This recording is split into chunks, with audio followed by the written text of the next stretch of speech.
We are running on what we affectionately call queer time. So thank you for everyone's patience if that is not the time that you run on. Nico Lang, who I've gotten the pleasure of getting to know a little bit over email and a little bit more in person, is a non-binary, award-winning journalist with over a decade of experience covering the transgender community fight for equality. Their work has appeared in major publications across the country, including Rolling Stone, BuzzFeed, Out, and the LA Times. Lang is the creator of Queer News Daily on Instagram and previously served as the deputy editor for Out magazine, the news editor for Them, and the LGBTQ correspondent for Vice, and the editor and co-founder of the literary journal In Our Words.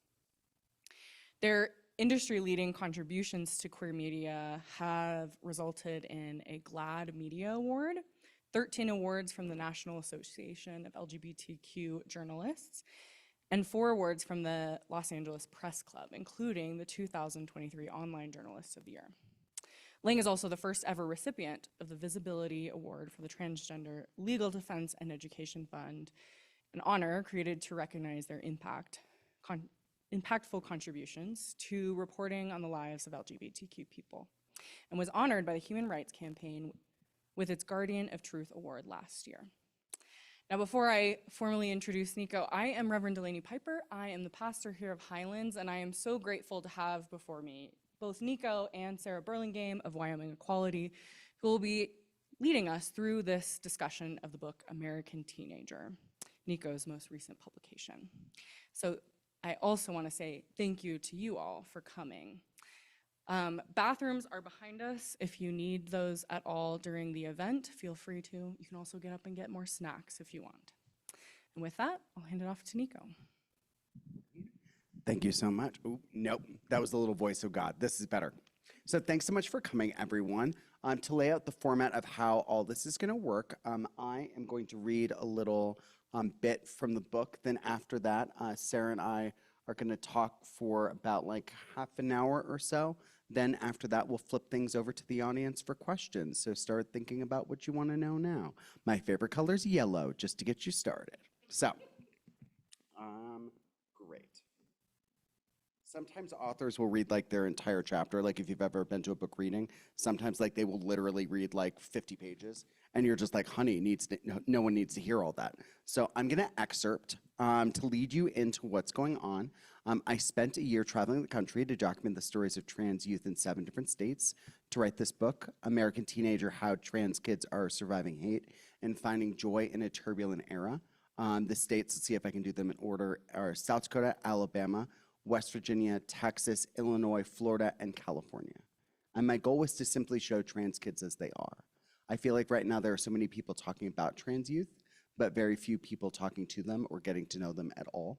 And I thought you could do a lot of good by just sort of giving them a platform to speak and to be heard. And really that's what this book was. You know, for 2.5 weeks, I just kind of followed these families around in a non-creepy way to document their lives, and I would just do whatever they did, right? Like I would, if they would go to like the homecoming game, I would go to the homecoming game with them. If they were to go to, I don't know, the movies, I would go to the movies with them. If they jumped out of an airplane, I would have jumped out of an airplane. And I'm glad we didn't do that because I did do that once. It's bad.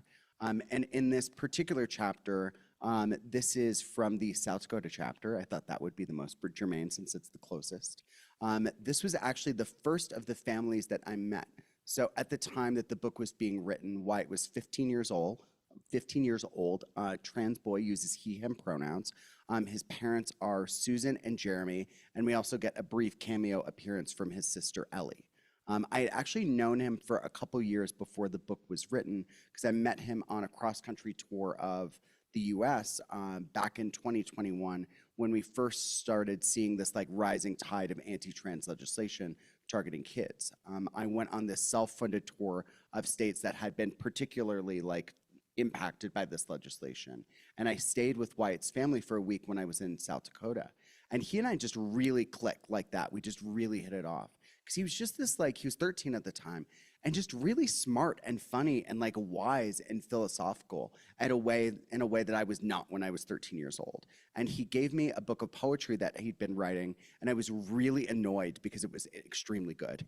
And I was like, this is not fair. You need to write bad poetry about the color of people's eyes for years before you write anything decent. And here you are at 13, already a better writer than I am, which he likes to remind me all the time that he's a better writer than I am.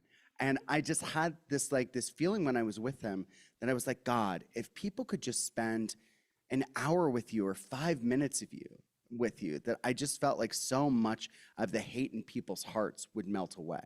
And I can't drive him, in a bus around like to meet everybody in the country, nor do I think he would like that experience very much. But I felt like a book like this would be the next best thing. Because you don't get to know Wyatt. You'd like actually get to physically meet him, like in the little section that I'm going to read, but you feel like you know him. You feel like he's your kid, or he's your friend, or he's you. I feel like humans are hardwired for empathy, but so many people have a block there. And I just feel like when people like get to read these stories and hear directly from these kids, it's so much harder to dehumanize people when they're human to you. So we're just, here trying to change the world. And with that, on that note, let's read the darn chapter. So, sometimes it's funny, you're allowed to laugh, it's okay. Susan would have never guessed this is what life had in store for her. She had never even met a transgender person before Wyatt came out to her at 10 years old. Those who have known Susan for a long time say that she is perhaps the last person they would have expected to become one of the state's leading advocates for LGBTQIA+ youth. A few days earlier, Jessica Myers, a bubbly blonde with a pert nose, who described Susan as her ride or die, had told me that she used to call her friend Kimmy Schmidt in the days before Wyatt transitioned, a reference to the Netflix dark comedy about an ingenious young woman who moves to New York City after being rescued from a doomsday cult. If you would have offered Susan candy to get in the van, she would have said yes, said Jessica, who today serves as the president of the Transformation Project, a statewide nonprofit that Susan founded in 2019. When presented with this anecdote, Susan agrees with the characterization wholeheartedly. I would, she says with a vigorous shake of her head. I would have gotten in the van. The day that Susan saw an envelope addressed to her sitting on her dresser, she didn't realize that the lid to her own bunker was about to be ripped open. Inside was an 8-page single-spaced letter from Wyatt, in which he came out to her as transgender and begged her to accept him for who he is. I love you so much, stated its brief cover page, which implored Susan to wait until she was alone to keep reading. The following note expresses my feelings, and they're all true, and I need your help, please. In the letter, Wyatt explained what he had been trying to tell his parents for years, that he was not their daughter and had never been their daughter. He had been male since as long as he could remember, spending his early childhood days playing in the mud and climbing trees with the other boys in his neighborhood. Growing up, Halloween was always his favorite day of the year because it meant he was allowed to perform masculinity without scrutiny, his deepest longings expressed through the plausible deniability of pretend. His favorite costume was a hand-me-down Captain America superhero outfit that had been donated to a friend's mother, the first person he told he was transgender. This was years before he was ready to share that information with the people he loved the most. He would have told Susan right away, except that he was so scared of what she would say, that she would reject him the same way that his church leader would. But as he explained in the letter, White didn't want to have to hide anymore, and he wasn't sure he could keep going if he was forced to live this way. I want to be myself for once, he wrote. Every day I think about being a girl and making my family happy, or being a boy and being happy and accepting of myself. I have to be a boy fully. Susan says that she wept as she read Wyatt's account of the trauma that he had experienced from posing as someone he wasn't for so long. A girl with long hair. I heard a ding. Oh, okay. Oh, okay. I was like, someone's fries are done. A girl with long hair who wore velvet dresses with big bows to Sunday church. The letter ended with Wyatt signing his name for the very first time, and opening the door to his room, Susan saw him sitting on the floor, waiting for her to see him for who he always had been. She scooped him up, hugged him, and told him that nothing could ever make her break her promise to always love him, no matter what. Jeopardy music. "We're going to make it through this," she said as they held one another close. "We're going to do everything we can to help you." That promised aid was immediate, its quickness intended to remedy years of Wyatt trying in vain to find the words to proclaim his maleness, only to find he was speaking in a language those around him didn't yet understand. 4 days after Susan opened the letter, they went to get Wyatt the haircut he had always wanted, combed back and shaved on the sides, just like the deific jocks to whom he had served water as the Pee Wee football team student manager. The hairstylist, not understanding the task at hand, gave Wyatt the feminine equivalent of the reference photo he had shown her, a pixie cut favored by many of the girls in his 5th grade class. The unwanted angular bob only reinforced Wyatt's dysphoria, and after he spent 2 days pleading with Susan to fix the error, a barber at the discount salon Great Clips chopped it all off. Susan knew that she and Jeremy had made the right decision in allowing Wyatt to be himself when they saw how happy he was during the family's annual pilgrimage to Disney World, which just so happened to have been scheduled for the following week. Excuse me, I ate a bunch of cheese right before this. Wyatt was no longer the sullen child prone to cryptic tantrums, but rather a beaming boy whose newfound glow charged the air. He burned the most bright any time the amusement park's costumed workers called him a little prince, a one-time park tradition that has since been discontinued. He was so full of joy, Susan will tell me later during our car trip. We had never even met this child before, somebody who was completely full of energy and couldn't get enough of life. During their Disney vacation, a woman whose daughters had been incessantly squabbling approached Susan while the Williamses sat and watched fireworks pop in the night sky. "Oh, you're so lucky to have a boy and a girl," the stranger said. Susan had spent so much of her time grieving since Wyatt came out, lamenting the prom dresses and wedding veils that would never be bought, the abrupt cessation of a lifetime's worth of plans. But that suddenly she realized that the other mother could see what she had been so blind to. Wyatt's parents took time to adjust to their new reality, and Susan claims that she barely spoke for weeks because she was reading every book she could find on transgender youth. Ever the type A parent, she sent packets to close friends and family members that contained a letter asking them to call Wyatt by his new name and pronouns, along with printouts of research studies explaining the importance of affirming a child's gender identity. The quickest family member to adapt was Ellie, who was more troubled about being, oh my God, I can speak words, I've done it many times. Okay, the quickest family member to adapt was Ellie, who was more troubled about being pulled away from her video game than she was by Wyatt's transness. "Duh," she said when her mother attempted to sit her down for a conversation. "Just call him he already." Although her exasperated reply has since become a treasured part of family lore, Ellie did actually have one grievance with her brother's transition. He began taking dozens of selfies a day, clogging the family's shared iCloud account with live photos that show him happy, smiling, and ever so faintly wiggling. Susan's mission in retelling her family's story so often is wanting others to know that no matter where they come from, they have the capacity to love and support the transgender people in their lives. Her message varies in its reception.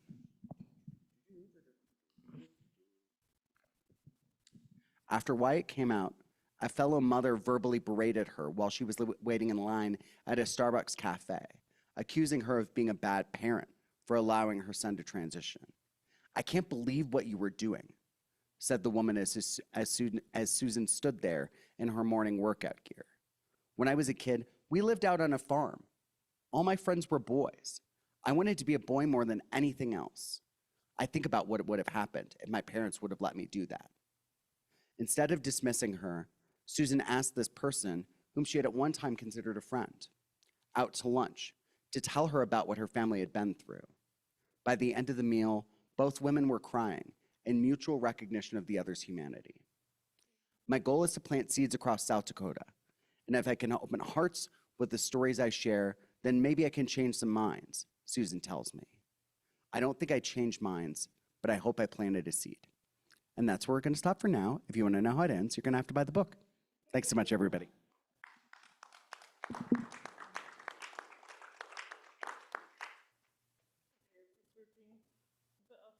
To be.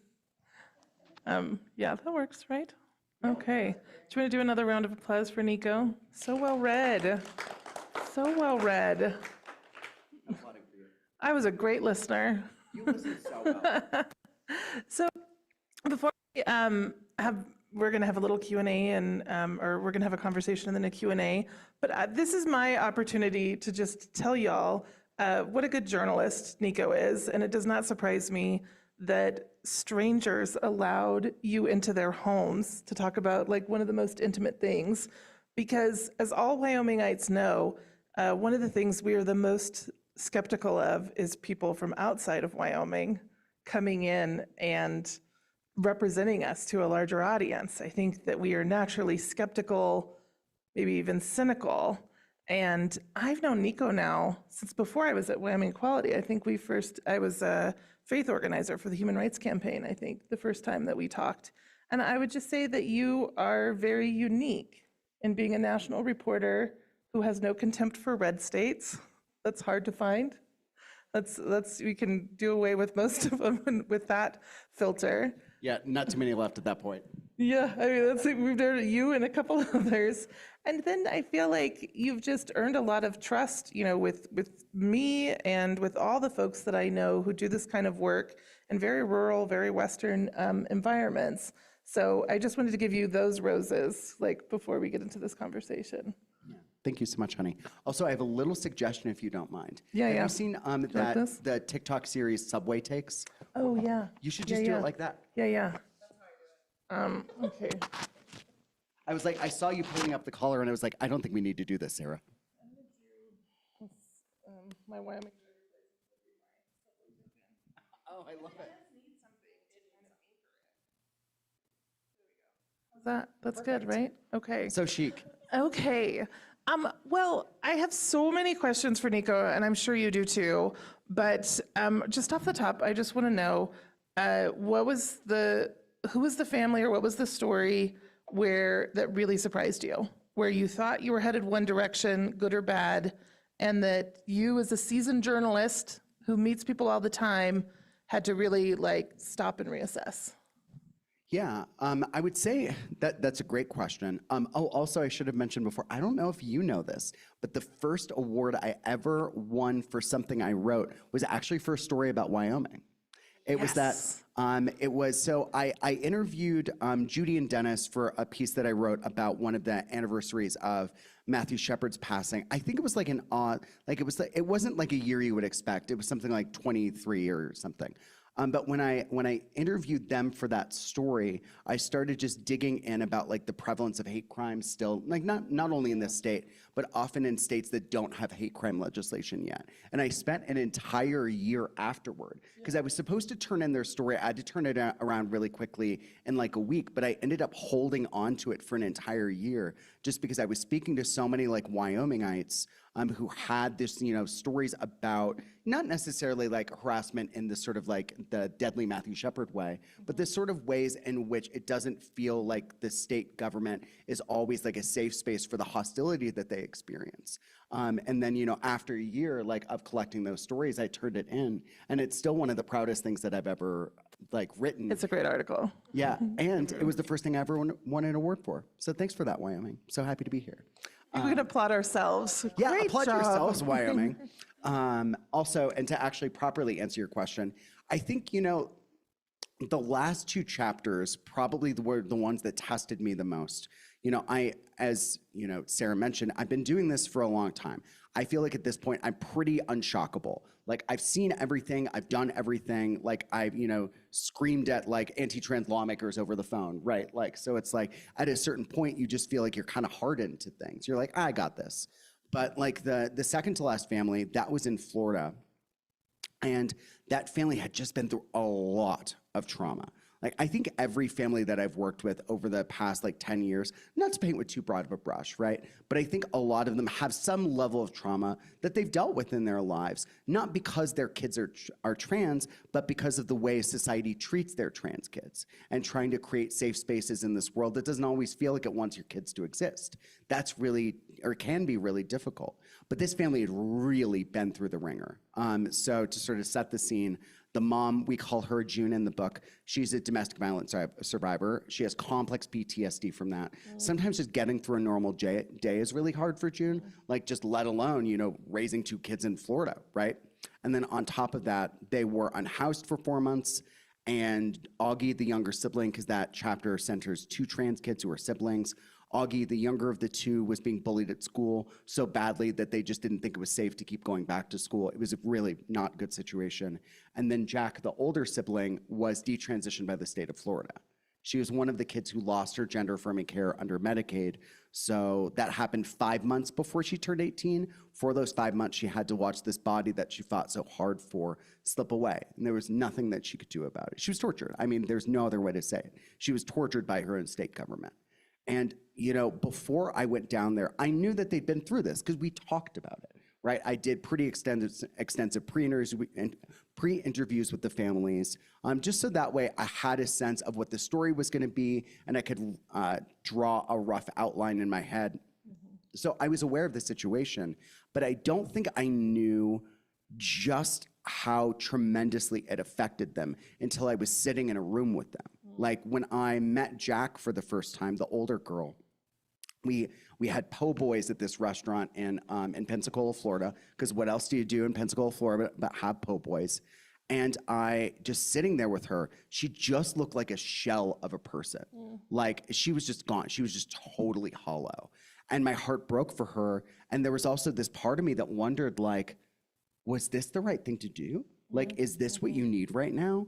Like, of course, as a journalist, you've got to tell the stories and you have to tell hard stories, but also, is this good energy in your life? Like, should you be telling your story or should you just be healing right now? Like, I really went back over this like 1,000 times, like at dinner, just really questioning, like, should I just leave right now and like go home and just like let these poor people just be, right? But I'm glad that we stuck it out and figured it out together. And we had a lot of really good conversations about what it was like to work together through that traumatic time. We were really mindful about sort of the intricacies and delicacies of all this. And it ended up, being a really good experience for Jack, actually. Because of all of the things that she'd experienced, there was a lot of sort of, what did they call that?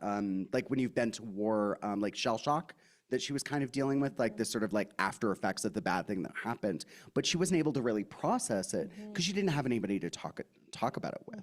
Like her family, her mother and sibling were quite supportive, obviously, but they were going through the same stuff.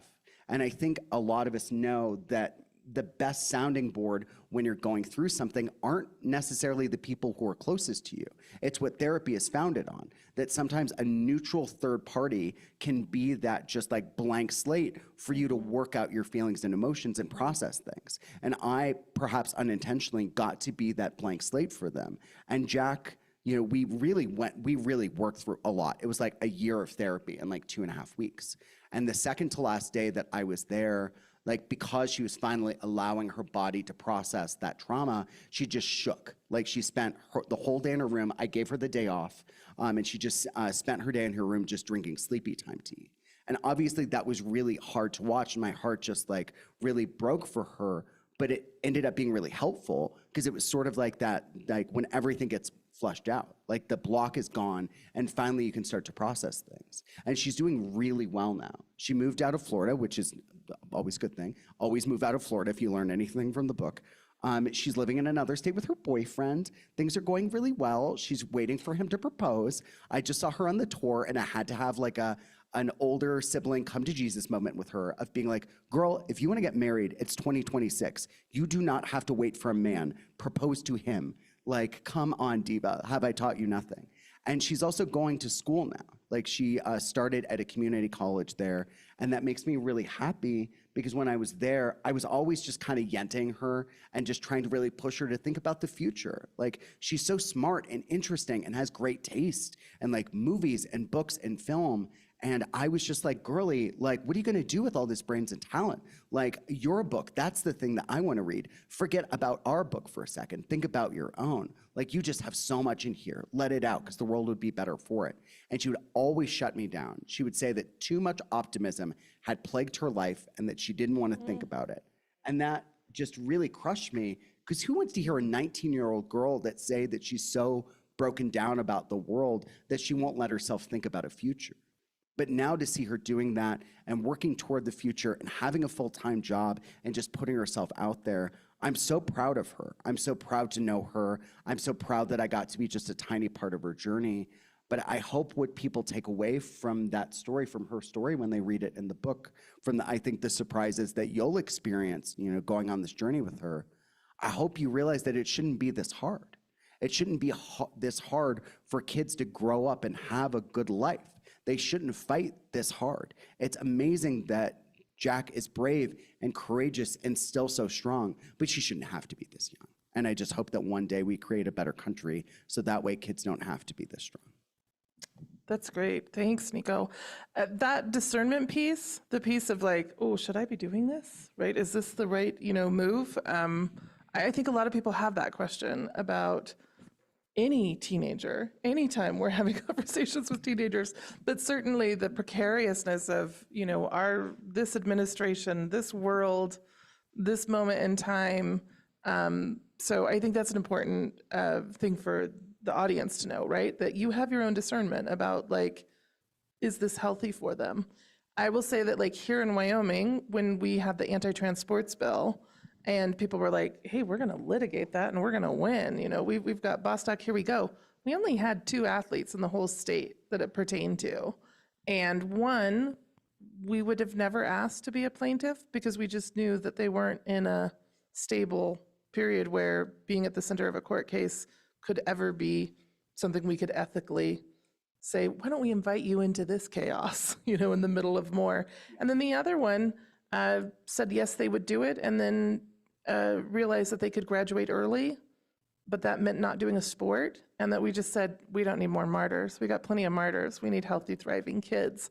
And people don't understand how thin those margins are, right? But that people who are having these conversations, that there's lots of discernment happening about it. Do you want to say something to that about that? Yeah. No, it's interesting that you bring this up, because I think if people follow my work at all, I have an Instagram account called Queer News Daily, and then I do pretty consistent reporting like outside the book. For years I've dedicated myself to telling the stories of the most vulnerable and marginalized, people who need a platform, people who need the opportunity to speak, so that way we know what's going on in this country. We know how we're treating people who already have the least. But in the past 2 years, as things have ramped up, that's the correct verb choice. Yeah, okay. I was like, that's rump? No, rump wouldn't be right. But as things having rumped, but if things have continued to ramp up the way that they have, and things have gotten so extreme and so dangerous for so many queer and trans kids across the country, I just feel like my own discernment process is that I haven't done a lot of the work that I've built my brand on. I've kind of stayed quiet and really put my energy into getting these stories out there and these voices out there, because these stories are already on the market, right? We knew that this was going to be a risk that we might take, right? That of course at some level this was written for the election, and so that way people would think about the consequences of the choices they made and think about the populations who would be impacted. But we always knew it could go this way, and that this was just something that we had to be mindful of. But now that we already did that, I just feel like putting more kids potentially in harm's way by giving them a platform and making them visible in the public eye in the way that a story entails or an article entails, I just don't know how to do that. Right after the election, I interviewed this family with trans kids that was fleeing the country. They attempted to move to the UK to seek asylum. I profiled that process for Rolling Stone and sort of this growing wave of forced migration from the country. And during the interview process, I had this sense in the moment that I was like, I don't think that they know very much about this. I would ask them, because I actually know weirdly a lot about the UK asylum process because of my work, and I would just ask them basic questions based on what I knew. And it just didn't seem like they had a lot of answers, or they were just very oh, it'll be fine. Everything's gonna be fine. They'll work it out. And it did not work out. And after a couple weeks, they ended up having to come back.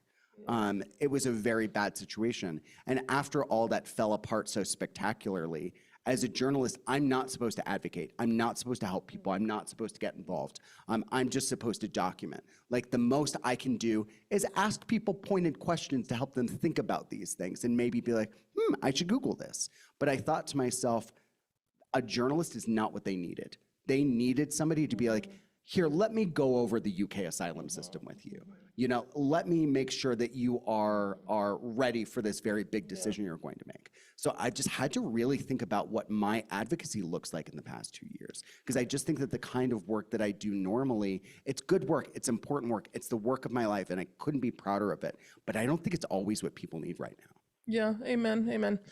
So you write the book to meet this particular political moment, right? You recognize this need that, I don't know why, well, we do know why. We know that transgender children have been the whipping boy of this administration because it was tested. It was focus group tested in DC, and they discovered that gay marriage used to be the Trojan horse they could come in on, and that no longer held the same traction that it did, but that there is a very special Venn diagram of things that light up people's amygdala, that makes them feel really impassioned and angry, and will drive them to the polls. And there are a lot of things that make people feel angry, but they don't think that going to vote about it will do anything about it.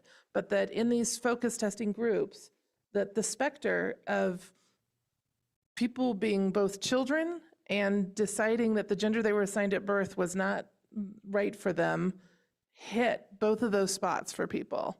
That they thought, this is absolutely something that a politician, that my vote can change, and this is something that enrages me.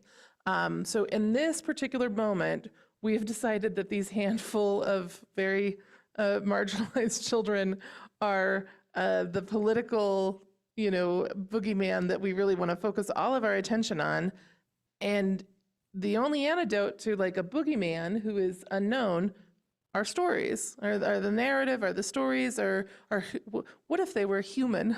What if these children were just like your children and you could see yourselves in them? So it makes complete sense why now, why this book. But my question for you is, using the lens of if we could have avoided this moment, if we could have done some of this narrative work before, looking at advocacy, looking at the thing that I do, what did we get wrong? 10, 15, 20 years ago, what would we have done that would have not landed us in the same place? God, that's a great question. Also, I have this little tour tradition that every time I get a new question I've never gotten before, because it doesn't always happen that often, we get to snap for new question. So can we snap for Sarah's new question?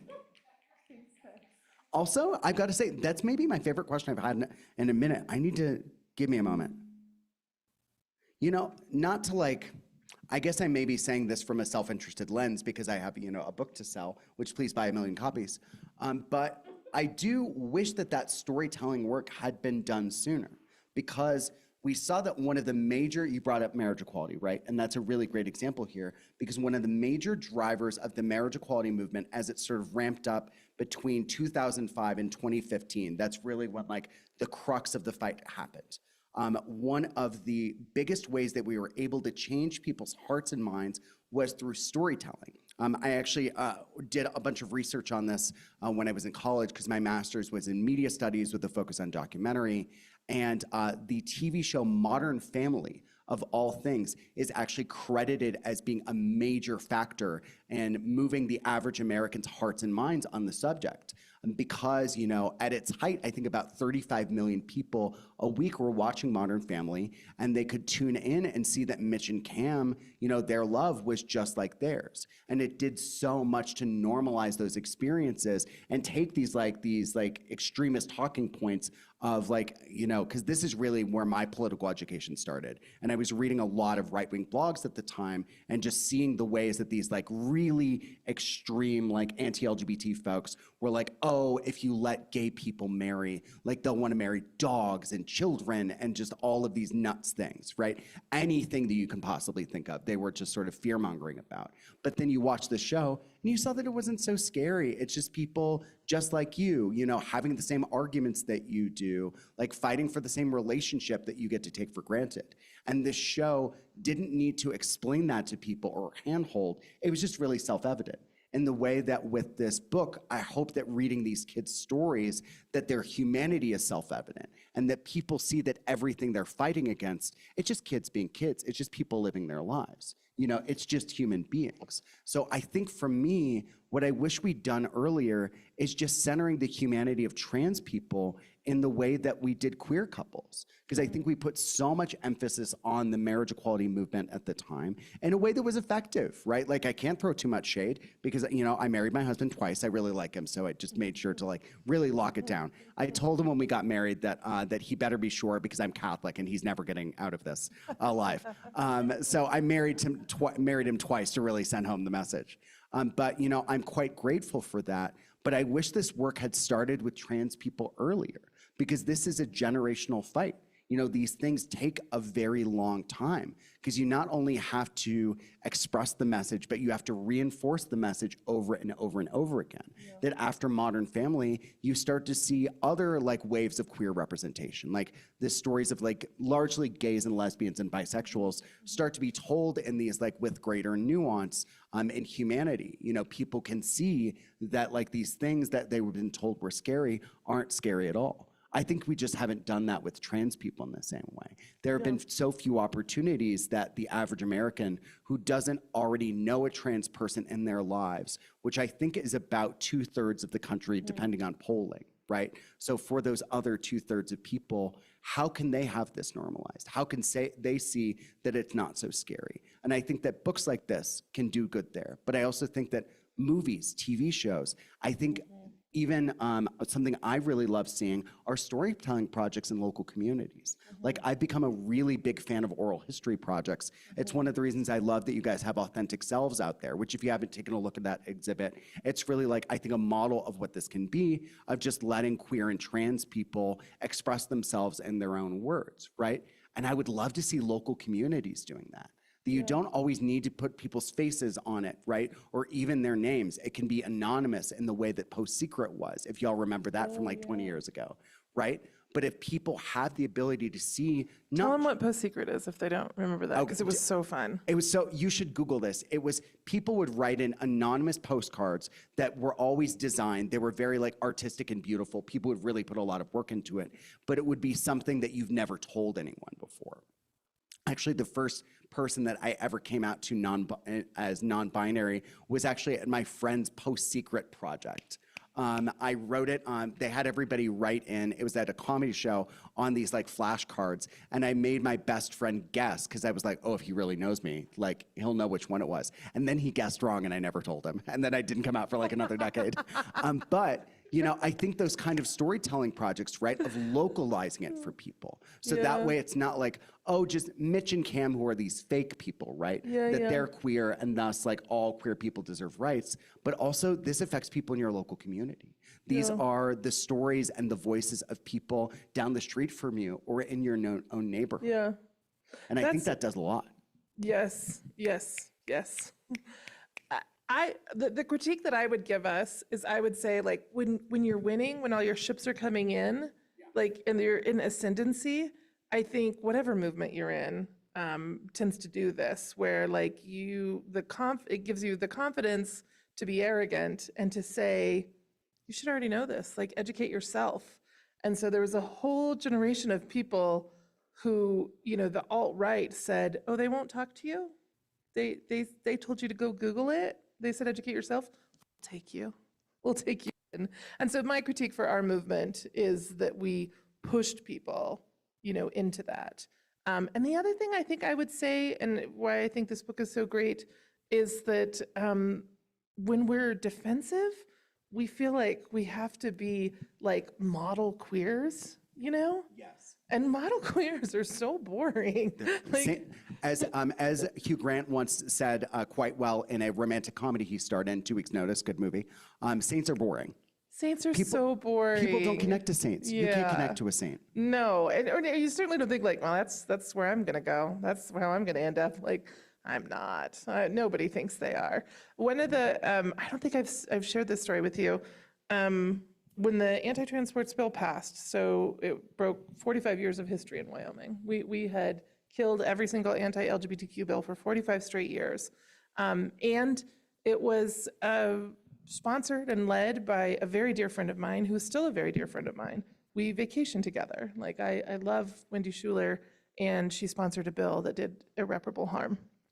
Both of those things are true. And we just knew we needed to get some families and transgender people in front of the governor before he decided what to do with this bill. And he was either going to sign it or not sign it, but either way it was going, or he could veto it. We knew he wasn't going to veto it because we knew that these two other governors had told him, don't veto it, it will come back 10 times as strong next year. It won't, do what you want it to do. So we had three families with transgender children who were going to be meeting with the governor via Zoom because it's winter and it's Wyoming and you can't, get them. And I got a very anxious phone call from one of the fathers a couple days before, and I couldn't, he was just very anxious and he was kind of talking in circles, and I was driving my truck and I pulled over to say, like, what's the problem? Like, what is this? And he said, Sarah, like, do you maybe want to coach our kid? Can you maybe like get on the phone and like kind of coach her? Because like, my wife and I, we make her do sports because we think it's really good for her character and it's important. But I mean, she might get on the Zoom with the governor and she might say, she's 11, I hope you sign that bill. I don't want to play volleyball anymore. Okay, that's incredible. I know, and I was like, no coaching needed. That's the most like kid thing I've ever heard, like, and nothing could make the governor understand more clearly. And that is what happened, right? Like, oh, they're kids. Oh, they're kids. They are not saints. They aren't like, yeah. So I guess I'm wondering, like, these kids that you met, did you have any sort of, in their families, where like you felt like you might need to edit it, or you might need to like, or you were concerned that like, this is showing families in all their messy glory, Oh, that's what I wanted. Okay. That I actually thought, it's so funny that you bring this up, because I thought about that "saints are boring" line from 2 Weeks Notice so often in writing this book, because as a person, like, I love movies, TV shows, books about messy people. The messier, the better. Like, because I just find that, like, when people are complicated or even unlikable, I often identify more with them than, these characters who seem to have no flaws and have these perfect lives. Like, that just doesn't give me anything to grab onto. Like, I love a messy diva. And for these kids, I thought that in their messiness, you get to connect with their teenageriness. And when I was 15, sometimes I meet these like incredible young activists who are out like changing the world and like, leading rallies and revolutions and letter writing campaigns. And they're so thoughtful and smart and well-spoken, and they've got half their senators on speed dial, and they just feel like they were like grown in like a lab or something. And I say that in the most like affirming possible way, because I'm just so in awe of them. But I don't know if I can always necessarily relate to that, because that was so not my experience. When I was 15, my family was really poor. My parents went through this messy, very long divorce that was like a Russian novel. They spent like 10 years getting divorced. It was like nuts. And they lost 2 other kids. I was the first, my parents first, and ended up being the only, because they had 2 other kids afterward who died. One when he was 6 months old, and the other when he was 2.5. So there was just a lot of trauma that we were dealing with. And there were a lot of ways in which I didn't realize at the time that I was traumatized by all of it. So I just had so many ways that I was still figuring myself out and making a lot of mistakes and just being very human, I was not a perfect child. And I don't even think that all of those like activist kids, like, you get to see the perfect, nice face of them, right? When they're out like fighting for equality and for like human rights. But that's not all they are. There's so much more to them too. And I know so many of those kids, because I've been profiling them for 10 years, they get bored of only talking about that one thing. They get bored of only talking about these like bad bills that they're fighting. There's just so much more there. Not just, you know, sort of like flaws and imperfections, but just like likes and interests that they never get asked about. There was this time in South Dakota, actually, that I was interviewing a boy about an anti-trans sports ban that had been introduced there. He was the only out-trans football player at his high school. And I had to just like, you know, ask him the questions that I had written down. So like, this bill, how would it impact you? Like, what is it? What would it do? Like, how do you feel about it? And if you could say anything to the lawmakers that put this forward, like, what would you tell them? And during the middle of the conversation, I don't know how we got on this subject, but I found out he likes the same random band from the 90s that I love called Slow Dive, who are like not very popular. So I've not ever met anyone casually who likes them. If you do, let's talk later. I have a lot to say. But I just sort of flipped out and he freaked out and we just like both screamed in like a good way. And we just started talking about music for like a half hour. We talked about Lana Del Rey and My Bloody Valentine, which is another great band, and the Coachella lineup. And at a certain point, he was just reading me all the Spotify like playlists from his phone. And I was just going, oh, yes, amazing, slay, incredible. I love them so much. And it was so good to just connect as people, as human beings. Yeah. I sometimes complain that I never get to call a trans person and be like, Spider-Man Brand New Day is out right now. Have you seen it? What did you think? Tell me your thoughts, right? Because we only ever get to talk about this. So just giving him that moment to be seen in his full personhood, I think that was really the foundation of what the book became. Because we talk about, you know, the political stuff and what's going on in the world, but I was also interested in all the other stuff too. I was interested in like their likes, their interests, their dreams, their hopes, their aspirations for themselves, like what brings them joy. I've been on a trauma beat for a long time. That's really like what my job is, right? Yeah. It's like I help my subjects manage trauma. And in telling those stories, I'm not interested in the bad thing that happened. I'm interested in how did you get through it, right? What were your coping mechanisms? How did you survive? How did you get to be where you are right now? Like if I were profiling Sarah, like let's say I hung out with her for 2.5 weeks and wrote, you know, a 40-page chapter about her, I'm sure we talk about stuff that you've been through, right? Things that you've been through in your life. But there's so much more there. And with this book, I just wanted to show the so much more there that these kids never got to talk about or have represented. Because I just thought that, you know, for people, for readers, that would be recognizable, right? Because they'd be able to see themselves in these kids like fully roundedness. But even more than that, how nice for these kids to be given back the gift of their humanity. You know, I can't change the world. I could not promise them that. I really wanted to. I wanted to make our society more kind and less, you know, hateful toward people who are different from us. But obviously I can't fix everything. But at least I could give them the ability to be seen as their full, messy, beautiful selves. And what greater gift is there than that? On that, a round of applause for Nico. And we'll open it up to a Q&A. Okay, so we're gonna switch off. I'm gonna give you Remote mic fairy. My Friday. Yeah. My Babe Friday. I also have the first question. Yeah. So Grayson, hi Grayson, wasn't able to make it, but he is on the Zoom. And so he texted me in his question. She's chic. Sorry, I was looking at Sarah's photo. Yeah, I love this. So Grayson writes, what surprised you most about how these teens cultivate joy and resilience while their personhood is being debated so publicly? He writes, I struggle with this as an adult trans man, and I can't imagine being a kid today. Yeah, thank you for the question. I would say just because I've had the experience, you know, in my work already, because I've been working with families of trans kids and trans kids themselves for such a long time, that there wasn't a ton that surprised me because I had a sense of what that looked like before going in. But I think I got to see really firsthand up close something I already knew, which is that those sorts of things, like whatever raft of joy that you can create in your life, like that saves people. Like that's what keeps people going. That's what keeps people thriving.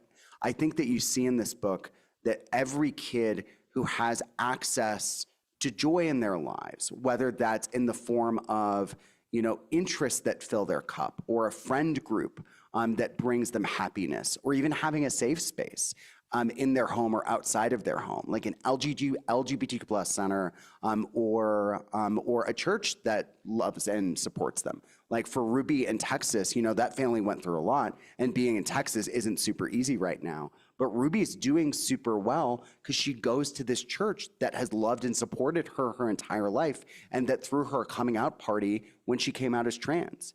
In the Episcopal Church, it's called a renaming liturgy.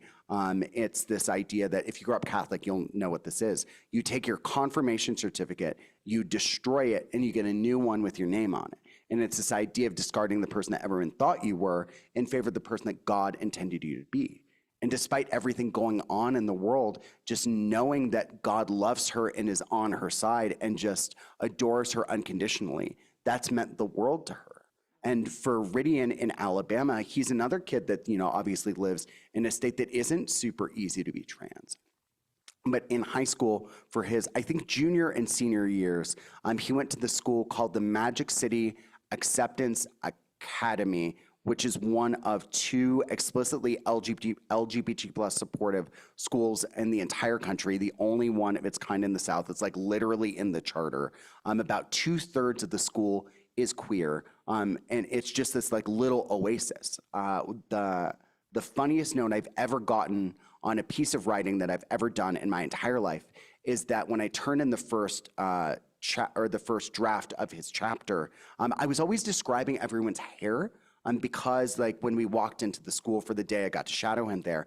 Everyone just had such fabulous hair that I'd write down like, oh, this person has red hair, this person has blue hair, this person has black and white checked hair. And it's like, this person's dressed like this, and this person's dressed like this. It was like in The Wizard of Oz, when Dorothy's in like the sepia world and then walks out into like Technicolor. It felt like that. It was like being in Narnia. And my editor wrote, I don't know how to tell you this, but there's too much hair in this chapter, and you really need to lose some of these descriptions, right? But to me, that was just such an embodiment of the joy that he got to experience there, that feeling of being in community. And I think whatever way kids can be connected to community, whether that's a community of like likes and interests, like if you're into like anime or like Pokemon or something, or if you're a reader and you are super active on like Book Talk or like Goodreads or things like that. Like finding your people just seems to be the #1 way that kids are thriving. And every kid who has that in the book, who has found their people in some way, is doing well. And the ones who don't have that, who haven't found that yet, aren't doing as well. So I think for folks, like anybody who's struggling right now, and I would say that this goes for adults too, that so many adults I know are having a really hard time right now. It's really hard to see members of your community be targeted and attacked all the time. Or if you're an ally, this community that you love and support so much, to see them be targeted and attacked. But finding people who are sharing your heartache, or who are also working for justice in the world, or who just understand your experience, like that's just so normalizing. It just makes you feel like you're not alone. So anybody listening to this, if you're having a hard time, just find your people, seek out your people. It really changes everything. I think that's great. Do we have any more online? Not right now, so I think we should open up to the people. the people in Meat Space. The physical people. Or very lifelike holograms. If you are a hologram today, you're doing great. So just know that.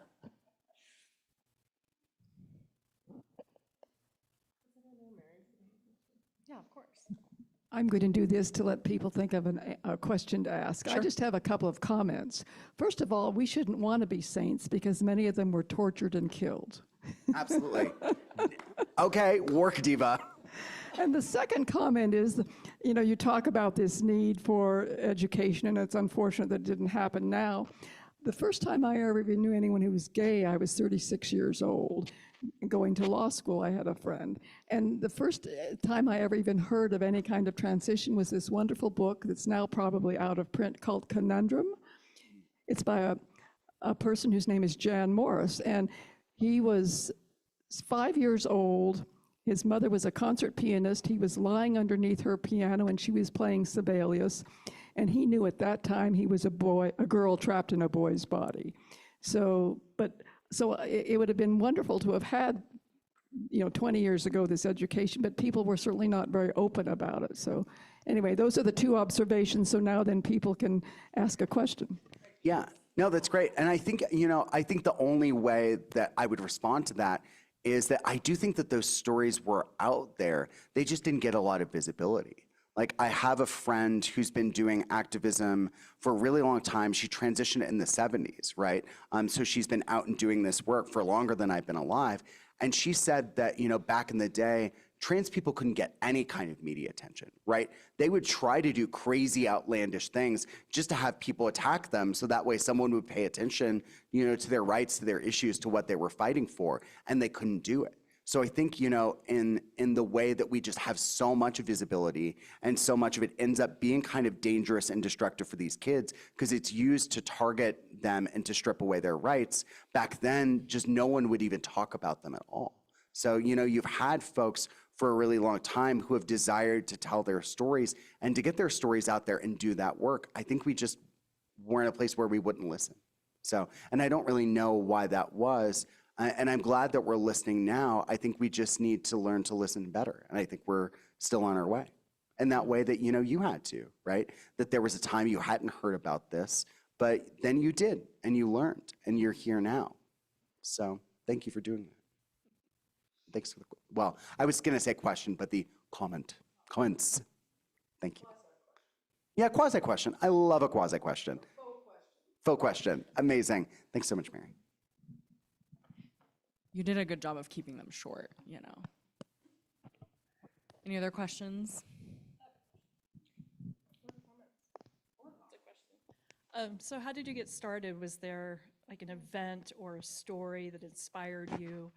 And what's your background in journalism? And how did you decide to pursue that? Oh yeah, I mean, I sort of touched on this before, and Sarah had mentioned that I guess to sort of go way back, I started as a film critic actually, because my master's was in film, and I grew up on Roger Ebert's reviews, and my mom actually owned a video store when I was growing up, right? So the movies were just like the world to me because we were so poor. Like running a movie store, it turns out, is not lucrative whatsoever.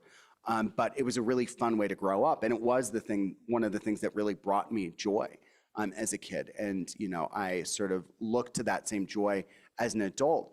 But circa 2016, when we saw the tides turning in this country just so quickly, and the ways in which certain marginalized groups were being demonized in order to win elections, and how effective it was becoming, I just felt like a lot of the work that I'd been doing before just didn't really matter that much. Like, as a film critic, like, who cares what I thought about Interstellar? I didn't like it. I saved you reading my review, Like, it just isn't doing any good, really, at least in terms of a societal scale. What I wanted instead is, rather than using my platform to give me the chance to speak, what if I give other people the chance to speak? What if I use that platform to tell people stories or give visibility to these segments of society that might not have that visibility or representation otherwise? And with that, just kind of one thing led to another, in terms of it became the thing that I was known for, in terms of sort of doing like human rights reporting and investigative reporting, but like through this queer lens. And I've just always tried to go where I was most needed. So in 2015, Sarah actually might remember this, there was a rash of young people in the Mormon church taking their own lives as a result of a general conference proposal that would deem the children of same-sex couples as apostates, and thus ineligible for baptism until they turned 18 and disavowed their parents' marriage. Oh yeah, please. No, go for it. It was an update to the church manual, the Okay. handbook. Yeah. And so if something rolled out through the general conference, then there would be this opportunity, right, to like, Oh, yeah. there's a new thing. But rather, it just popped up in the church handbook. Surprise. And it wasn't correlated the way everything in the LDS church is. And so that was and I don't want to be a weirdo about it, but we were just calling it the policy. And I was blogging at the time at a LDS blog, Women's Morning Housewives. And we knew it needed a name, and so I named it the exclusion policy. Oh. And some people call it the exclusion policy, and some people call it POX, which was a proclamation, sort of thing. But the thing that is, as Nico stated, was integral about it was because it had such an immediate, such a devastating effect on families, and because of the primacy of families in LDS theology and culture, there was a precipitous rise in suicide became the #1 cause of death at Utah for youth after the exclusion policy. Yeah, I think the LDS group, Mama Dragons, estimated that something like 30 young people took their own lives in the 3 months after the policy's introduction. And it was just a really not good time. Like, there were just so many people that I knew that were really suffering and just mourning for their community. So as a journalist, I try to go where I'm most needed. And it felt like a place where I was needed. So I spent quite a while just embedding myself in the queer Mormon community and ex-Mormon community, just trying to tell as many stories as I possibly could. And with trans young people, it just felt like a place that I was really needed. Because as Sarah mentioned, with sort of like Wyoming outsiders, right? That you can't always trust people to tell the story of Wyoming correctly. It was the same for trans youth. That so many families that I was working with at the time to tell their stories had tried to work with other reporters and just had really negative experiences. Like the reporters just would ask these really out-of-pocket questions. And I don't know if I was raised right or something, but I just can't imagine asking an adult in my life about their genitals, let alone a child. There are just so many things that are fundamentally not my business. And it's just like, I was like nice to their kids and treated them well and used the correct name and pronouns. And that just like went a long way with people. And after, our stories would come out, they would recommend me to other families that they knew to say like, hey, if you need your story told, like you can trust Nico. Like Nico's gonna do right by you, because people just hadn't always had that opportunity. They hadn't felt always safe in that way. And visibility is so important that a lot of these families wanted others to know, in the same way that I was talking before, they wanted others to know that they weren't alone, that there are other kids who are experiencing this and going through this, and families walking alongside them as well, and everything's going to be okay. So I just took, I felt a certain level of responsibility in getting those stories out there, that if people felt they had that trust in me, I felt like I had to reward them by just getting out as many stories as I possibly could. And I think that work just kind of naturally led me here, because I love those opportunities. I loved getting to know those families.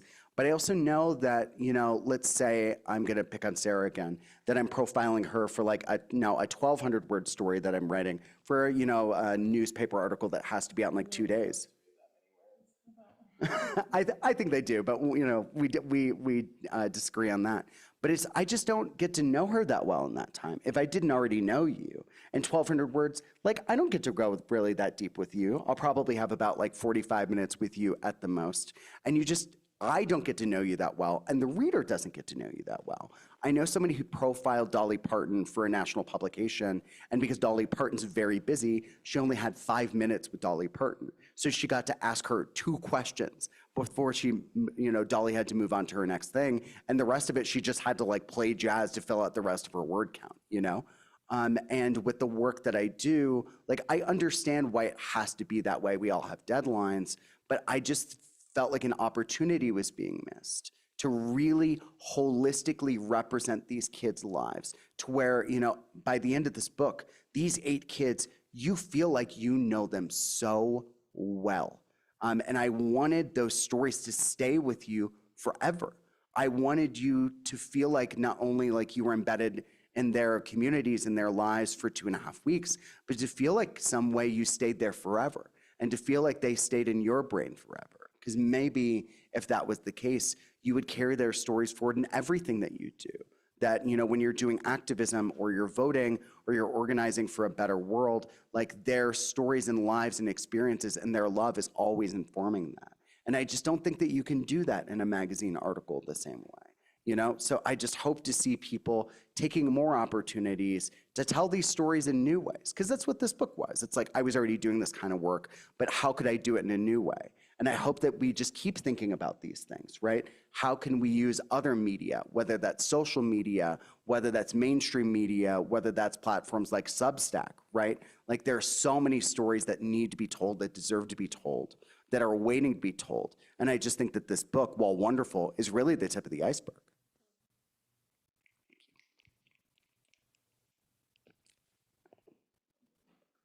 While you're passing that, I'll just say, I had forgotten this until Nico said it, but around 2015, 2016, I would get calls all the time.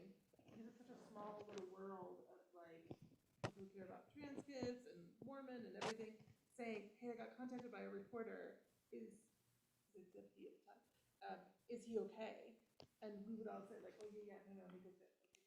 But that like, people are so skeptical, but it is such a community of people who can say like, oh yeah, no, we work with them after everything was represented. Oh yeah, and word gets around. So if like, you know, if somebody had experience with you, people to not talking to you real quick. So it's just, you know, it's a reminder that you've always got to come correct with people. Because if you don't respect them, you don't respect their time and you don't respect their story, they're going to make sure everybody in the network knows about it. Maybe this is a comment, question, I don't know. But can you see that your interaction with these families and children maybe changed the trajectory of their lives? Jack, for instance, you talked about how traumatized she was and that your interaction maybe with her brought some healing and changed what might have been. Yeah. I don't think I did. Yeah, I mean, I think I acknowledged the premise of the question, but if I can, you know, maybe put my own lens on it, I don't think I did anything special necessarily. I think I was just there, you know, and that all you had to do was be there. And I think any similarly positioned adult who wasn't being wildly problematic, right, and just like injecting their own narrative or lens that was like totally wrong and just like forced and just not right for the environment and the circumstance, I think anybody would have had a similar impact. And to me, it was a reminder of when kids have even basic access to resources, even if it's the resource of just having a journalist in your house for 2.5 weeks, like, excuse me, how much more they thrive because of it. And it just made me, for these kids, wish that every kid had that resource of just having an adult that they can talk to about this stuff. Like having supportive and affirming parents is wonderful and lovely. And I always say the most important safe space for kids is at the home, right? And you see that over and over again, that life outcomes for kids who have affirming, supportive families are astronomically better than kids that don't have that or have to fight really hard for that, right? That makes a lot of sense. But also having role models or people that they can seek out outside of the home, that's just as important. When I was in school, so I graduated in 2005 from high school. And I grew up in this like kind of like rural-ish, like semi-conservative town in Ohio called Milford that was actually largely a really good experience. And at our school, because it was, you know, it was like 20 years ago, right? We had one teacher who was very clearly queer, right? She always showed up to school every day with her she had a rat tail, like a little rat ponytail, and she would wear like a little carabiner. And it was just really clear what was going on. Everybody knew Miss Graff couldn't say it and maybe didn't have to say it right, but we knew. And having her presence in the school, just having that person that I knew that I could go to if I ever needed her, I could just go and like sit in her classroom. I never took her up on that, but just knowing that that was there was so life-giving, right? So what I hope people take away is to do what we can to make sure that kids, that they just know that they have access to that. like whether they want to take you up on the opportunity to just like vent and let it out and have somebody to be that sounding board or a mentor or kind of just, play therapist for the day, or to just sit somewhere and know like that they're okay here, or to just see that out in the community. That's something that we were talking about yesterday at Casper Pride, right? That even if people don't come to their events, just knowing that they exist and that that's happening in the community, like does so much for people's mental health. And I think for me, this was just a version of that. It was just a weird version of that in which I was following them around for 2 weeks with a microphone, But I'm glad that I got to facilitate that. I feel so grateful and lucky. I just wish every kid had that opportunity.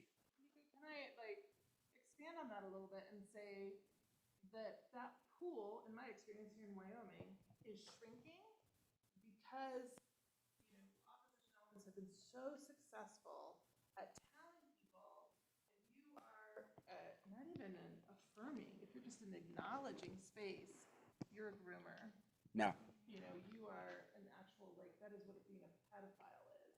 And that the language around it is so charged and is so violent that people who genuinely aren't even in the really, really affirming space, just kind people who would be an ear and would be compassionate, I know for a fact that they have pulled back and have said, I am terrified of being misperceived as someone who is affirming, and affirming now will equate to that. Yeah. No, I've said, sorry, I got a little excited there.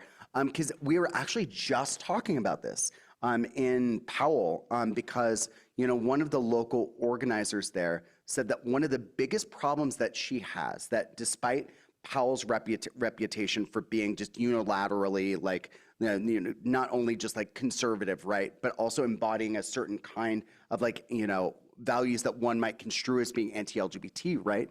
That when you actually talk to people, that's often not the case. And there are so many people who support the exact same values that she's fighting for, even if they might, ascribe a different name or a different label to it.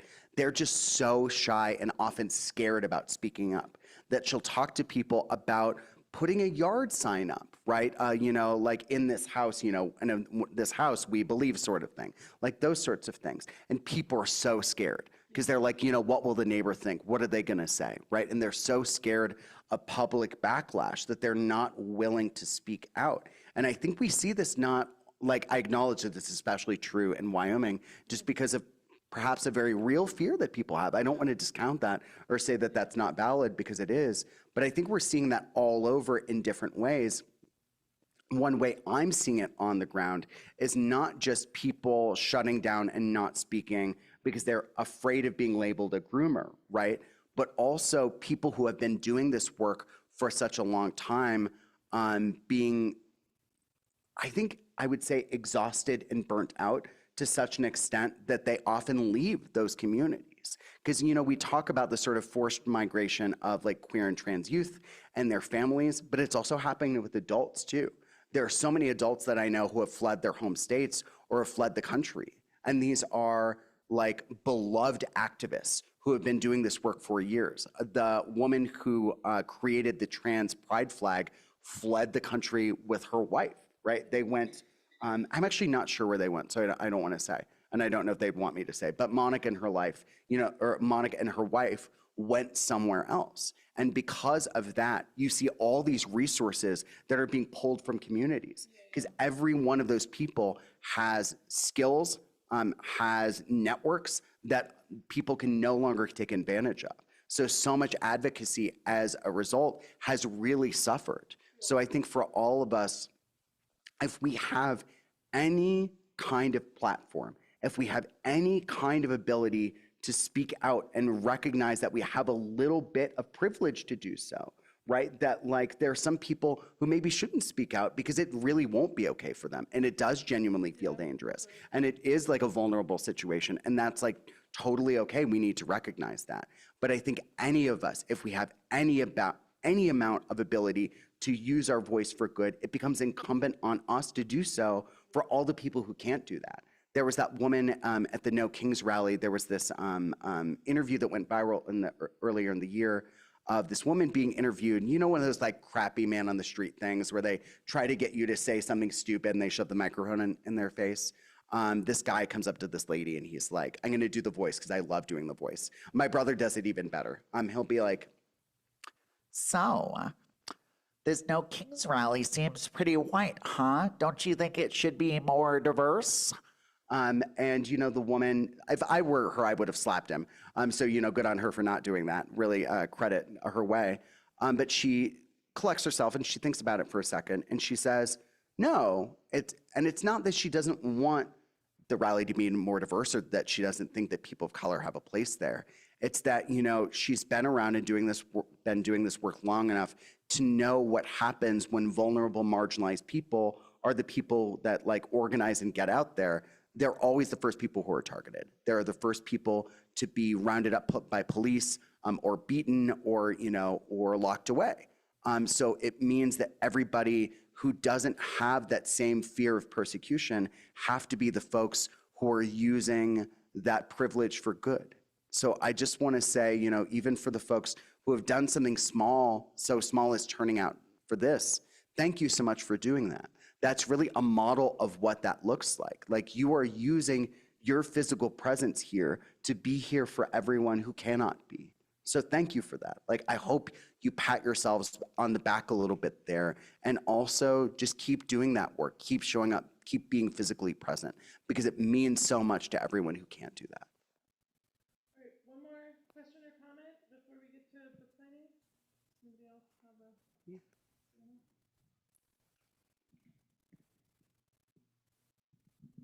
I've been writing mine on my phone. So in other contexts, the idea that representation matters has come to be pretty accepted. Yeah. The earliest examples, of course, being things like Barbie having various careers and later other representations like varied skin tones, abilities, and body composition. Yeah. So representation matters is especially impactful for helping children and youth in empowering them to envision their futures and in developing their identities. Not necessarily gender and sexuality, but identity tied to values, profession, and community. So my question is twofold. How can we leverage lessons learned from communities who have successfully executed representation matters advocacy, like people of color, those with disabilities, and immigrants? And second, what adaptations are necessary to these lessons learned and best practices for the trans community because of the issues around physical safety or of being accused of sexualization of the spaces for children and youth?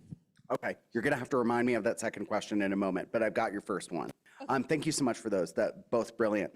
I would say when it comes to the first one, like if we look at like the legacy of the civil rights movement, right? The sort of Martin Luther King civil rights movement, as it's like, you know, that we commonly know it, right? Something that I think about a lot is one of my first jobs in advocacy was working for an organization in Chicago called the New Civil Rights Agenda that was like LGBT plus focused, right? And I don't want to throw too much shade because I really like the people behind it. They're like lovely people. And one of the activists, I think the activist who like founded it, I think is like legitimately like a Chicago legend. And I just think the world of him. But I always took a little bit of umbrage with that name, right? Because it almost like sent this idea that the old civil rights agenda, AKA, you know, fighting for equality for Black folks, brown folks, and people of color more broadly, you know, that one is over. We got those things, so now we're moving on to something else. But I think what we're seeing for the fight for Black folks' equality is that it isn't over. That, you know, you can fight the way that people did in the 1960s, and we've all seen the photographs. I think some of us, you know, might even, you know, have direct experiences of what it was like to be alive then, right? Despite that in our cultural memory, despite the legacy of that and all the fighting that people have done since, we see the ways in which the clock is so easily turned back on that. Like, look at what just happened with the Supreme Court, essentially, you know, disenfranchising millions of like Black and brown voters in the South and making it so easy to racially gerrymander districts to just completely nullify people's political representation. And we're just learning over and over again that despite that incredible work, like literally iconic work that people have done, there's still so much to fight for. And we often talk about the work of fighting for trans rights as being like a generational fight, right? That this is something that our children and their children will also be fighting for. I think the fact is that we'll always have to be fighting for this, right? In the same way that when it comes to the basic rights of people of color, we'll always be fighting for that fight. It's never going to go away. We're realistically never going to be in this like post-racial kumbaya society where, like Sarah was talking about, that sort of complacency that people felt, right? That it's like when we were getting marriage equality and everything seemed to be going our way, it was like, oh, now we can let up and we can just breathe and everything's going to be good. We can never take our rights for granted. We can never stop fighting. We can never let up because, things can be so easily taken away. Like every right, when secured, can be just as easily rescinded. And I just think that for me, the civil rights movement is such an important reminder of that. So I hope that, we in the LGBT plus movement support other movements as they continue to fight to not only, protect their hard-won rights, but to get some of those back. So also they can show up for us as well. Thank you. And then the second part of that was about what adaptations need to be, what adaptations do we need to be mindful of in, like, we obviously can't just replicate what's going on in Black and brown communities or those around disabilities or immigrants. Yeah. Because there are differences in the differences. Yeah. So kind of what do we need to be mindful of, and what adaptations will be necessary to support children and youth in developing their identities and creating spaces where they are represented without, further harming the movement or further putting people at risk? Yeah, great question. Also, I think that's a new one too. So I think that deserves a snap. Thank you so much. I don't know if I think the three most important words in the English language are I don't know. So I want to acknowledge that I don't know if I'm the best expert to respond to this, but I think the thing that I think about when I think about like things that we can learn or adapt or ways that we can continue to build on that progress, right? Is that something I'm seeing on the ground is really the beauty of coalition building, right? That through doing this work and through this movement building for such a long time, all of those movements have so much expertise that they've developed. There's so many lessons that they've learned and have the ability to impart that other movements can build from.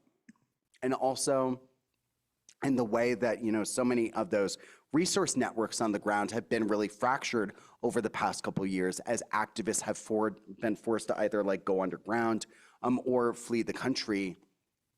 And although those other sort of adjacent movements have networks that we can rely on, like a really big driver of my work over the past couple of years in terms of getting turnout to my events and just making sure people are aware this is happening is actually Indivisible, right? That people sometimes like dismiss Indivisible a little bit as being like cosmetic or not as like deeply rooted as they would like. And to me, I think that misses the point, and that what Indivisible does at its best is kind of act as a little bit of an umbrella between different causes, right? That people can come, hub, right, yeah. That people can come together sort of in this space where we can also all support each other's work and just see our common cause as fighting for the future of democracy. And I hope to see a little bit more of that hub work developing, of organizations continuing to come together to be like, how can I support you? How can you support me? Also, how can we sort of find common issues? Like, we might not agree on everything, but there are going to be things that are in the middle of our Venn diagram, right? That we all like are super passionate about, right? That we can work together on. To me, I truly think that that is like the future of equality and like civil rights, is figuring out where all of our movements fit together. Because I think that there is so much commonality here in a way that we don't always get the space to focus on because we're all in survival mode. But I just hope that as we continue developing our voices and, developing this work, to see finding natural opportunities to fit all this together. Because I think that's what's going to make this sustainable. I just wanted to also, I think, celebrate the thing you do really well in the book that I think does respond to this question. For those who haven't gotten a chance, the diversity of the sort of backgrounds of each youth, I think, was, to me, a triumph. And you do really like pay attention to the complex contextual details for how like a racial, ethnic background or immigration story impacts that individual's experience of being transgender. And so I just say, get a copy or multiple copies of So many this copies. book as just a starting point. I think I was really, grateful the way that you were able to capture a kaleidoscope of people's stories. Thank you. Can I use that to segue into plugging myself? Yeah. Yeah, thank you so much for that. It's almost like I paid you to do that, and I didn't. So thank you so much for that, Delaney. And again, I said this before, but thank you so much for creating this space.